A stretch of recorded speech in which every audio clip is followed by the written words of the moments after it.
Abertura. Sequência de imagens de moradores em situação de rua. Áreas de fileiras de prédios urbanos. Escrito Brasil. 13,9 mil crianças e adolescentes não têm moradia. Educação e área. Especialistas apontam acesso de moradia como porta de entrada dos demais direitos da população.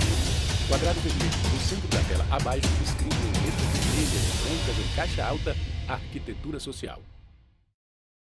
Eu estava assim, recém-saída de um relacionamento abusivo, né, de um casamento, e nisso, morando de aluguel ali em situações bem complicadas. Vivia de aluguel, a situação financeira não deu mais para pagar aluguel, que eu procurei o movimento, onde fui muito bem acolhida. Estava muito apertado para poder pagar aluguel, e meu irmão foi morar na casa do meu pai, que era do terreno do meu pai. Aí minha mãe, mas meu outro irmão foi morar na casa que era do meu avô que faleceu. Aí foi cada um para um cantinho para conseguir, porque estava muito apertado para pagar aluguel. O barraco, por ele ser muito baixo no chão, a ventilação era muito pouca mesmo. As paredes todas bem escuras, né, pretas, mofadas. Em preto e branco, imagens de duas casas pequenas, apenas com reboco nas paredes externas e telhas onduladas. Escrito Imagens, em todo o país, milhões de brasileiros social, buscam uma um questão direito de saúde básico pública. garantido pela Constituição Federal, o direito a um teto, a um local digno para viver. O déficit habitacional no Brasil chega a quase 6 milhões. E 25 milhões de moradias já existentes são consideradas inadequadas. Moradia é um direito social, está no artigo 6º da Constituição. Paulo Ele Carmona, não é presidente do Instituto originário de da Direitos Constituição de Urbanísticos 88, veio depois por emenda constitucional no ano 2000. Além disso, a Constituição fala de moradia em diversas outras passagens, mas principalmente o artigo 6º, que consagra como direito social a moradia entre diversos outros direitos e, sendo um direito social, um direito fundamental. A política habitacional no Brasil, ela é desenvolvida, políticas locais pelos estados, municípios, mas Maria do Carmo a Lopes, questão presidente é que os da estados Associação Brasileira de municípios, Coabs e agentes públicos de habitação. esperam muito do governo federal, né? Produzir habitação custa caro. Com a escassez de recurso que houve nos últimos anos, o que aconteceu? Os estados e municípios voltaram a desenvolver políticas próprias e criaram programas próprios, não tão pujantes, não tão grandes, mas foram buscando alternativas locais. E cada um de acordo com a sua realidade. As pessoas têm que morar em algum lugar. E ao mesmo tempo Godard, que não exige oferta de moradia no centro, as famílias são obrigadas e expulsas, né, para a periferia, são obrigadas a se deslocar para a periferia, fazer longos deslocamentos para o trabalho, né, do trabalho até a moradia, então gastam muitas horas no transporte e acabam morando em zonas de risco, né, em áreas de risco. A política habitacional tem que ser uma prioridade nos programas de governo, seja local, estadual, municipal, né? Porque o desafio da política habitacional, ela tem uma relação direta com outras políticas, por exemplo, a política de saúde. Uma casa, por exemplo, que não tem infraestrutura de saneamento básico, existe uma relação muito direta com a questão de doenças. Uma casa que não tem uma ventilação adequada, umidade, ou que chove dentro da casa, isso tem relação com a qualidade de saúde dessas pessoas, né, das famílias. Uma família, por exemplo, que não tem uma moradia adequada, isso impacta também na questão da qualidade do aprendizado daquela criança, adolescente que mora naquela moradia. E o direito, né, o direito que está na Constituição a uma moradia digna. A nossa Constituição traz a dignidade da pessoa humana, que é uma espécie de valor unificador dos direitos fundamentais, então não basta uma vida qualquer, uma vida digna, não basta ter liberdade, uma liberdade que seja digna, uma moradia tem que ser uma moradia digna. E nós não temos na nossa legislação nenhum elemento concreto dizendo o que é uma moradia digna, mas no âmbito internacional, o Brasil é signatário de vários tratados, a gente tem para mais de uma dezena de tratados da ONU que tratam sobre moradia, e um deles definiu o que é moradia digna. É mais precisamente o comentário número 4, feito pela Comissão de Direitos Econômicos, Sociais e Culturais da ONU. Isso foi em 1991, e eles definem moradia digna com diversos elementos mínimos, né?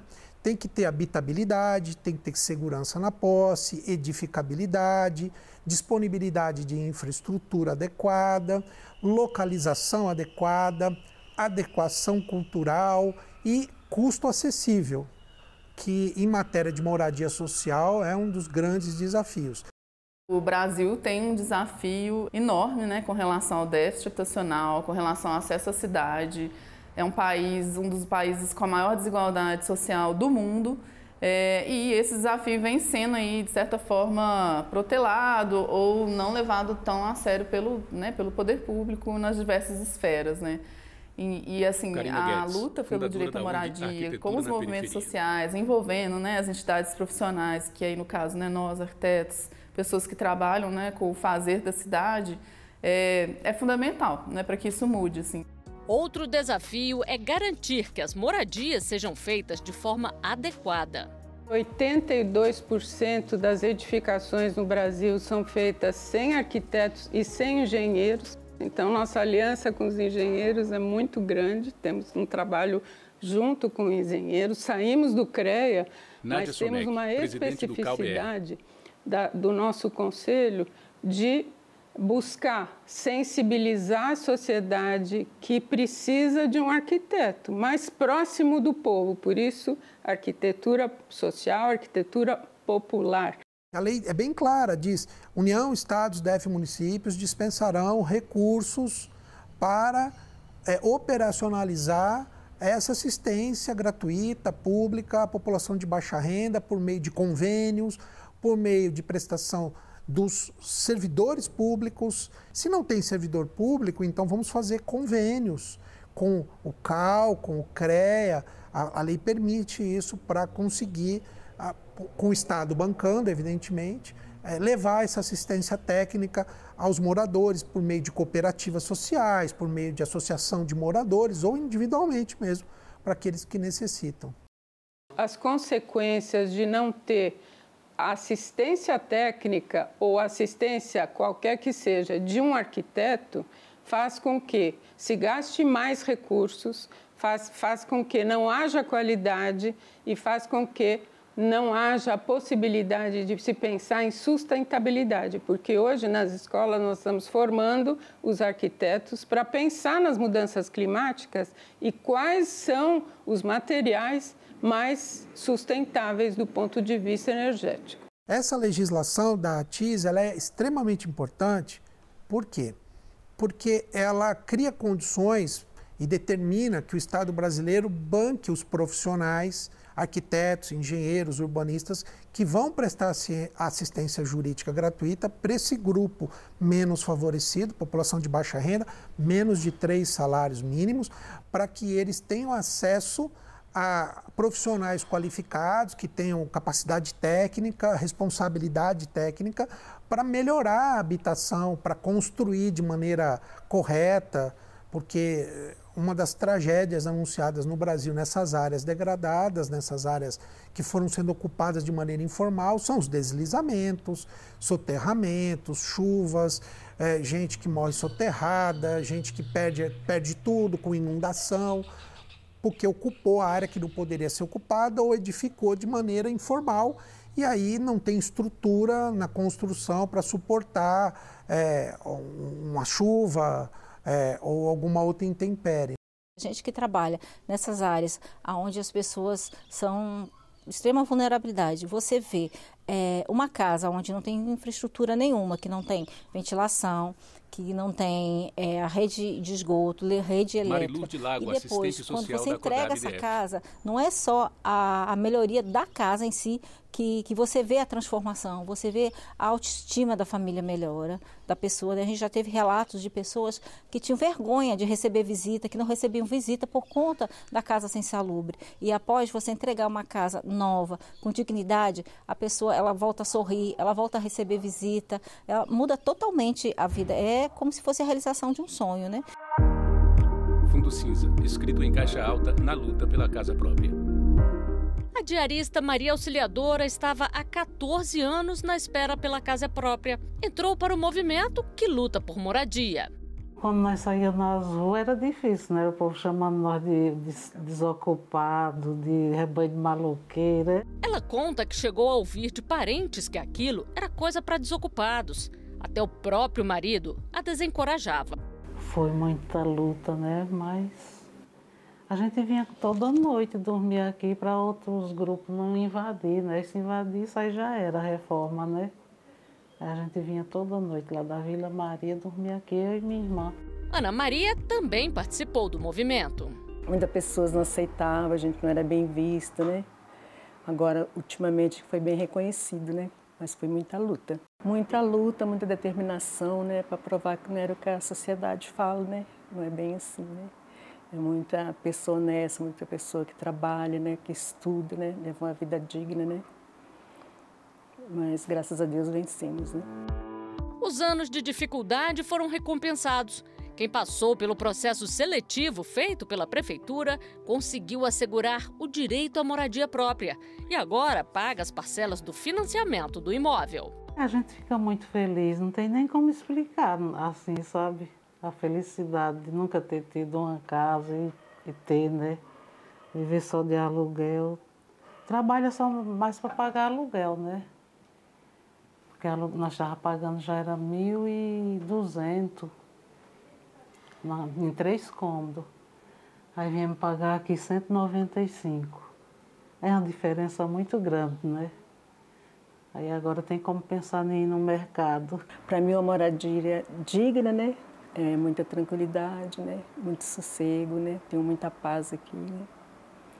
E dentro dos limites que eu posso pagar, né? Agora, devido à parcela que eu pago, né? Que é bem em conta, aí sobra dinheiro, me alimento melhor, né? Tenho uma vida melhor, dá para passear, né? Mudou muito. Agora estou no que é meu, né? Diferença, né? O prédio ocupado foi todo reformado e o antigo Hotel Cambridge virou o Residencial Cambridge. Foi transformado em moradia popular. Foi um hotel da década de 50, né? Um hotel muito glamuroso, assim, que teve um hotel famoso. Ele entrou em decadência nos anos 2000, fechou as portas e em 2012 começou a ocupação aqui pelo MSTC, o movimento que ocupou.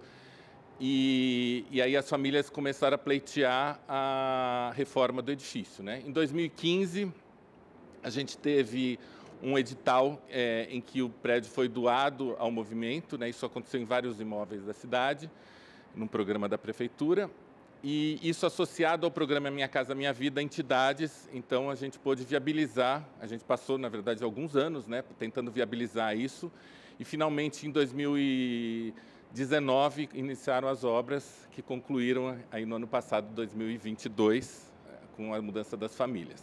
A mudança foi total, né, que não tinha quase nada, só tinha as paredes mofadas, né, e ficou assim, ó, todo bonito. Quando foi precisar assim dividir, eles dividiram, né, ficar mais bonito os espaços, né, e tá aí, tá muito bonito. O trabalho de reforma foi feito pela ONG Peabiru, que presta assessoria técnica junto aos movimentos por moradias dignas. A gente tem uma realidade, né, de muitas ocupações no centro de São Paulo. A gente tem hoje, foi feito um censo da prefeitura em 2018, a gente tem mais de 10 mil famílias morando em ocupação, né?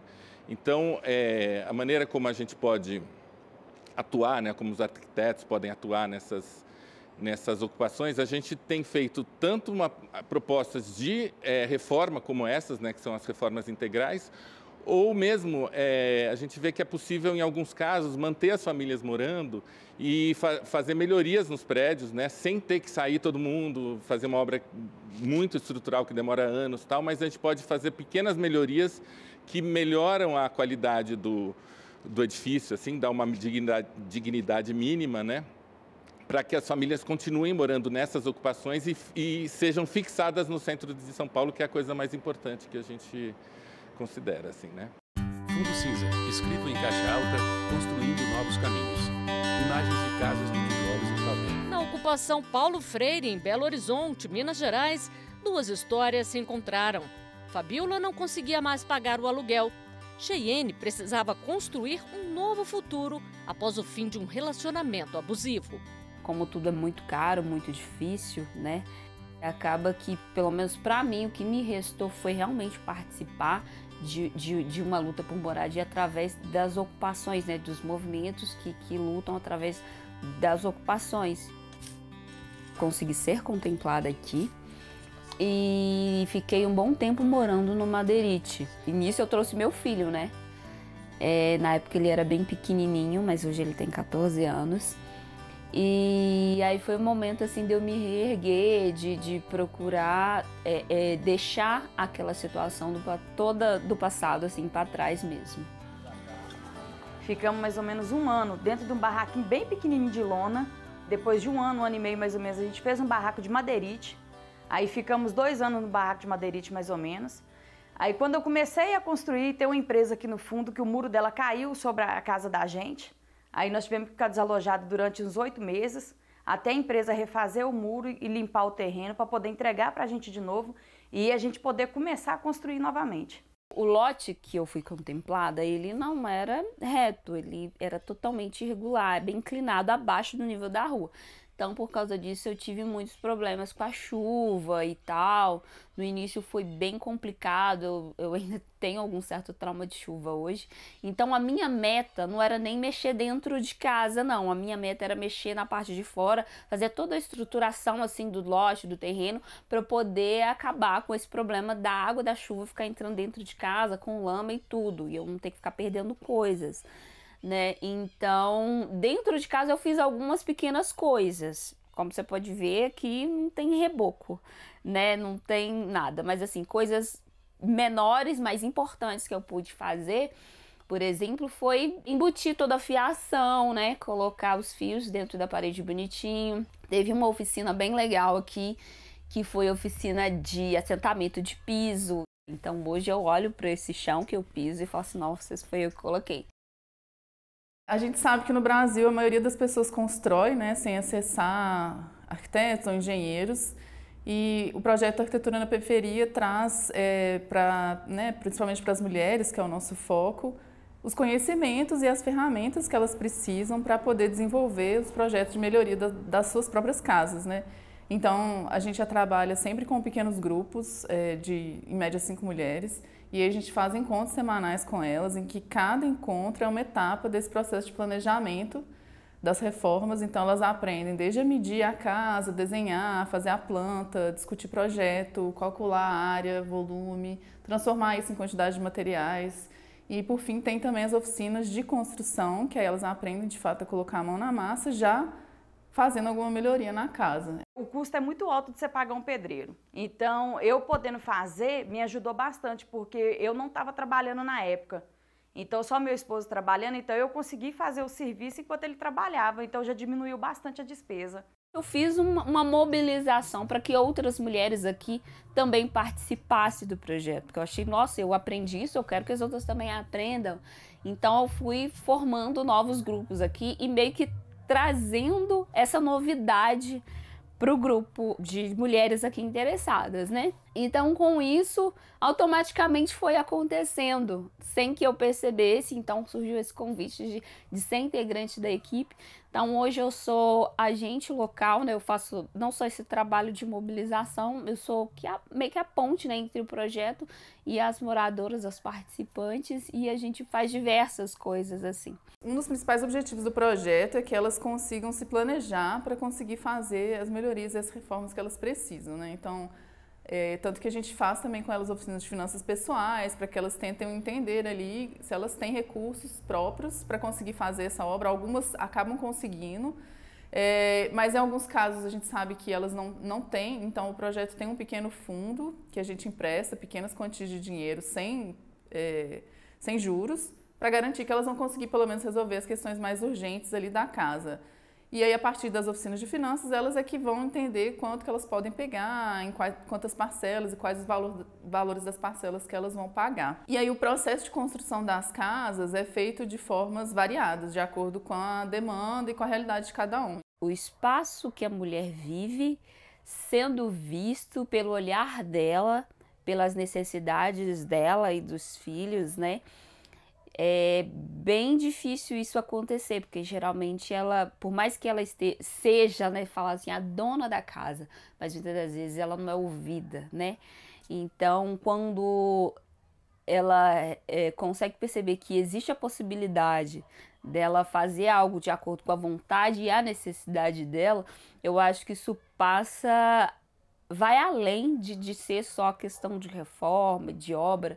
E o projeto também tem uma coisa muito interessante, que a gente tem a ação de psicólogas, né, no projeto. Então, além de ter esse trabalho com a questão das obras, cada mulher ali tendo essas ações das psicólogas, tanto no coletivo, tanto no grupo ou no individual, esses atendimentos faz com que elas consigam sonhar mais, né, com a realização das suas casas, dos seus sonhos, e talvez fazer com que elas se vejam pertencentes mesmo a esse lugar e consigam desfrutar mais desse espaço.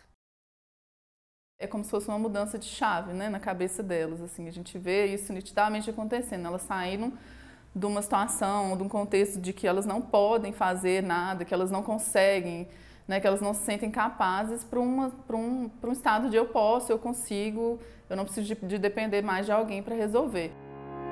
Fundo Cinza, escrito em caixa alta, moradia com dignidade. O sonho pode ser da casa própria ou da casa nova. Dona Maria Rita morava numa área de risco, próxima à capital do país. Convivia com rachaduras, infiltrações e risco de queda para seu filho, que tem dificuldades de locomoção. Não era muito boa, não. Era muito para dentro do chão, né? E meu filho se machucava muito. Ele saiu várias vezes para dentro, para fora, para dentro, para fora. O banheiro era fora, para dar banho nele, para, né, fazer higiene, e de noite para sair, nesse tempo frio, né, para dar banho, muito frio. Era muito difícil para cuidar dele, né, dentro de casa, era quase que no chão mesmo, até sem cimento, e ele se machucava muito, era horrível para cuidar dele, né. E foi um programa implantado com base na Lei de Assistência Técnica para Habitação de Interesse Social que possibilitou a reconstrução da casa da Dona Maria Rita. Nessa modalidade de reconstrução, Fabiana a gente Gonçalves, conseguiu arquiteta da Codab fazer DF. uma nova moradia para ela. Na verdade, nada do que existe hoje foi aproveitado da edificação que ela tinha. Inclusive, a casa dela ficava cerca de 80 centímetros abaixo do nível da rua. E com o problema que o Jonathan, né, vocês puderam notar, de mobilidade, ele tinha muita dificuldade de acesso à casa, de saída. Eles moravam já há muito tempo em condições precárias, né? A casa, inclusive, estava com risco de queda de paredes, queda do telhamento, enfim, era uma necessidade extrema. Então, essa modalidade de reconstrução foi utilizada justamente para atender casos extremos como o da Dona Maria Rita. Foi feita uma casa nova. A nossa equipe é uma equipe multiprofissional, que ela é formada com assistente social, com arquiteto e com engenheiro. Então, nosso trabalho, ele começa com assistente social e ele termina com assistente social, né? Porque o assistente social é responsável pela habilitação da família, juntada de todo o documento, aos relatórios sociais. E quando a obra termina, é o assistente social também que vem acompanhar junto na entrega da casa para o morador. Mudou tudo, mudou da água para o vinho, né? Porque estamos aqui agora nessa casa linda, maravilhosa. Melhor para cuidar do Jonathan, era o meu sonho, era ter uma casa melhor para poder cuidar dele. Isso aqui foi mais do que o que eu sonhava. Está mais do que o que eu sonhava. A gente escutou relatos de famílias que há 20 anos não tomavam banho no chuveiro elétrico. Onde tinha famílias que, em pleno século XXI, faziam suas necessidades básicas em baldes e até em sacolas plásticas. que não tinha acesso a um banheiro coberto, era um banheiro de céu aberto. E você entregar hoje um banheiro digno ou uma casa, né, com uma pessoa como deficiência, você fazer uma acessibilidade, fazer com que a pessoa possa sair de dentro de casa com a cadeira de roda, que tem uma porta adequada hoje em dia, né, um banheiro acessível com barras, com um banquinho para que a pessoa possa tomar banho, isso é muito gratificante. Eu acho assim que é de extrema importância esses programas. A gente procura levar dignidade às casas de famílias em vulnerabilidade não apenas social, mas também edilícias. Basicamente, necessidade de reformas nas casas para garantia de ambientes saudáveis e salubres, né? Coberturas adequadas, instalações elétricas e hidrossanitárias e hidráulicas também adequadas, né? Para garantir que as casas sejam ambientes que não apenas supram a necessidade da moradia, né? A gente não necessita apenas de um abrigo, não é apenas 4 paredes e um teto sobre a cabeça, né? Mas esse teto e essas paredes, elas precisam também nos favorecer a saúde, né? Porque uma casa segura e salubre oferece aos seus moradores também saúde, né? E dignidade, lógico. Que precisa para todos terem uma moradia adequada. Precisa de cidadania, precisa de renda e precisa de qualidade urbana. Na medida em que a população demanda isso tudo do seu poder público, ela se torna uma cidadã. Ou, ao contrário, precisa de cidadão para pressionar o Estado a ter esse compromisso de construir boas cidades, de construir a possibilidade de ter moradias dentro de uma política nacional de habitação, em geral. Foi difícil, muito difícil. Mas é bom, né? Quando a vitória chega, aí a pessoa vê que valeu a pena. É um sonho, assim, muito diferente. É uma realidade, né? Uma conquista. Nossa, moradia digna representa tudo, assim, uma base de cidadania, de se reconhecer como ser humano, uma base para você ter sonhos, novos sonhos, lutar mesmo, assim, por tudo, sabe? É base para saúde mental, para saúde física mesmo. Então, quando eu consegui ter esse cantinho, esse pedacinho, e cada dia ir melhorando e mudando alguma coisa, isso representa demais, assim, na minha vida. Créditos finais. Direção: Betânia Vitor Veiga, Diogo Ramos e Guilherme Melo. Chefia de produção: Tamires Amaral. Chefia de reportagem: Priscila Lucitero. Produção: Bárbara de Alencar. Roteiro e edição: Flávio Metzger. Assistente de produção: Ana Rita Almeida. Imagens: Pedro Brandão de Xavier, Francisco Cosmo, Lúcio Ribeiro, Marcelo Antônio Braga, Marco Aurélio. Assistência técnica: Carlos Ferreira, Cláudio Júnior. Imagens cedidas: CalBR, Arquitetura na Periferia. Montagem e finalização: Neuber Tavares. Direção de artes: Sérgio Coelho Júnior. Videografismo: Leonardo Veloso e Marcos Vieira. Núcleo de programação: Rosa Wazen. Núcleo técnico: Fábio Guedes. Núcleo de produção de programas: Flávia Soledade. Supervisão: Coordenadoria de Gestão da TV e Rádio Justiça. Secretaria de Comunicação Social, STF. Realização: Rádio TV Justiça 2023.